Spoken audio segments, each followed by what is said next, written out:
दोस्तों, अगर आपने अभी तक के रामायण का ट्रेलर नहीं देखा है तो यकीन मानिए आप इस साल का सबसे बड़ा सिनेमाई मोमेंट मिस कर रहे हैं। क्या सिर्फ ये बड़े बजट या फिर वीएफएक्स का खेल है या फिर बॉलीवुड सच में इतिहास रचने जा रहा है? आज की दुनिया इस वीडियो में हम बात करेंगे कि उस ट्रेलर की जिसने रिलीज होते ही पूरे इंटरनेट को हिला दिया है। हम जानेंगे कि रणवीर कपूर भगवान राम के रूप में फिट बैठते हैं या यश ने रावण बनकर के पूरा शो चुरा लिया।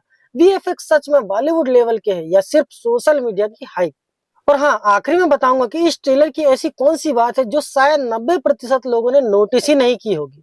तो वीडियो को अंत तक जरूर देखिएगा। ट्रेलर की शुरुआत होती है, जैसे ही ट्रेलर शुरू होता है पहले कुछ सेकंड में एक एहसास हो जाता है कि मेकर्स ने इस फिल्म को सिर्फ एक फिल्म नहीं बल्कि एक विशाल सिनेमाई अनुभव बनाने की कोशिश की है। हर फ्रेम में भव्यता दिखाई दी है, कैमरा मूवमेंट, लाइटिंग और लोकेशन, और सबसे बड़ी बात, हर शॉट में एक अलग क्लास दिखाई देता है। ऐसा कम ही देखने को मिलता है कि ट्रेलर का सब पहला मिनट ही दर्शकों की स्क्रीन से हटने ना दे। भगवान राम के रूप में रणवीर कपूर। अब बात करते हैं कि सबसे कठिन किरदार भगवान श्री राम का किसी भी अभिनेता के लिए सिर्फ एक रोल नहीं होता बल्कि करोड़ों के लोगों की आस्था से जुड़ा और जिम्मेदारी का होता है। ट्रेलर में रणवीर कपूर का शांत चेहरा, उनकी बॉडी लैंग्वेज और संयमित भाव पहली नजर में सकारात्मक प्रभाव छोड़ती है। अंतिम फैसला पूरी फिल्म देखने के बाद ही होगा, लेकिन ट्रेलर उन्हें गंभीरता और संतुलन के रूप में पेश करता है। साई पल्लवी की मौजूदगी, सीता माता के रूप में साई पल्लवी की झलक कम समय की है, लेकिन जितनी दिखाई गई है उसमें सादगी और गरिमा महसूस होती है।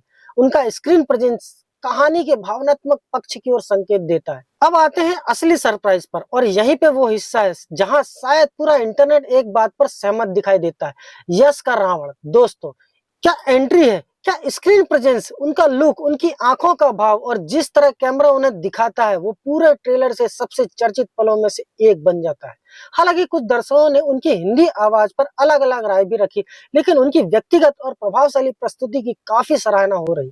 वीएफएक्स और विजुअल क्वालिटी की अब बात करते हैं उस चीज की जिसने सबसे ज्यादा डर था, क्योंकि पिछले कुछ वर्षों में कई बड़ी फिल्में वीएफएक्स को लेकर के उठे सवाल पर थे, लेकिन इस ट्रेलर में अधिकांश बड़े दृश्य काफी प्रभावशाली लगते हैं। ऐसा महसूस होता है कि मेकर्स ने इस पर लंबे समय तक मेहनत की है। कई दर्शक इस तुलना अंतर्राष्ट्रीय स्तर की भव्य फिल्मों से कर रहे हैं। हालांकि अंतिम मूल्यांकन पूरी फिल्म रिलीज होने के बाद ही किया जा सकेगा। बैकग्राउंड म्यूजिक की बात करें तो दोस्तों, अगर इस ट्रेलर की एक और ताकत है तो वो है उसका बैकग्राउंड स्कोर। जब स्क्रीन पर बड़े दृश्य आते हैं तो संगीत उनका असर और बढ़ा देता है। यही वजह है कि कई शॉट्स देखने के बाद भी याद रह जाते हैं। क्या ट्रेलर में कोई कमी है? हर ट्रेलर पर अलग अलग राय होना स्वाभाविक है। कुछ दर्शकों को लगा कि कुछ प्रमुख किरदारों को अभी पूरी तरीके से दिखाया नहीं गया है, और कुछ ने तो विशेष रूप से हनुमान जी की सीमित या अनुपस्थिति की झलक पर सवाल खड़ा कर दिया है। लेकिन यह भी संभव है कि मेकर्स ने कई बड़े सरप्राइज फिल्म रिलीज होने के लिए बचा करके रखे हों। मेरी रेटिंग है, अगर सिर्फ ट्रेलर के आधार पर बात करूं तो मैं इसे 5 स्टार देने ही वाला हूं। क्यों?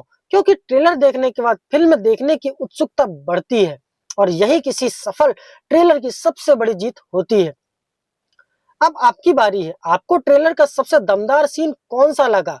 क्या रणवीर कपूर भगवान राम के रूप में आपकी आपकी उम्मीदों पर खरे उतरेंगे?